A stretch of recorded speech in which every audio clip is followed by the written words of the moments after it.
تنہائی انسان کے وجود کا وہ حصہ ہوتی ہے جو آخری سانس تک پیچھا نہیں چھوڑتی۔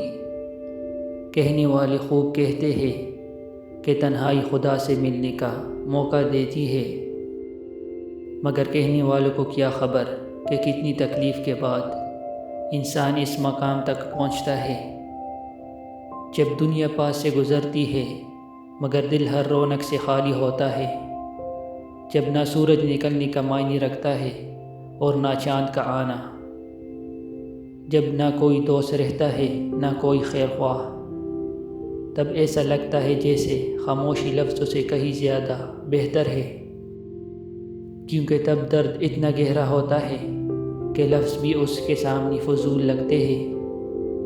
کتنی زبانیں سیکھی انسان نے، کتنی زبانیں بولتا ہے انسان، مگر اس سب کی زبان کو اللہ کے سوا نہ کوئی سمجھ سکتا ہے اور نہ سمجھ پائے گا۔ اللہ کے سوا نہ کوئی اس دل کو سکون دے سکتا ہے اور نہ دے پائے گا۔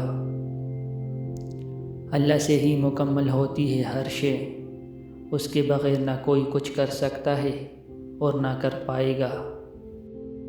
اور پھر تب ہمیں سمجھ آتی ہے کہ تنہا انسان تب نہیں ہوتا جب لوگ چھوڑ کر چلے جاتے ہیں، بلکہ تنہا تو ہم تب ہوتے ہیں جب ہم اللہ کو چھوڑ دیتے ہیں۔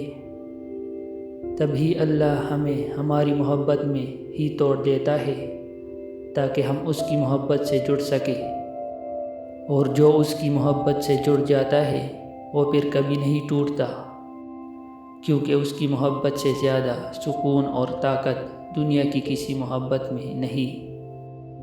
کہانی کی شروعات بھلے اس سے نہ ہو، مگر ہر کہانی کا اختتام اسی پہ ہوتا ہے، تو پھر کسی کے چلے جانے سے یا کسی کے بغیر رہنے سے تم ڈرتی کیوں ہو؟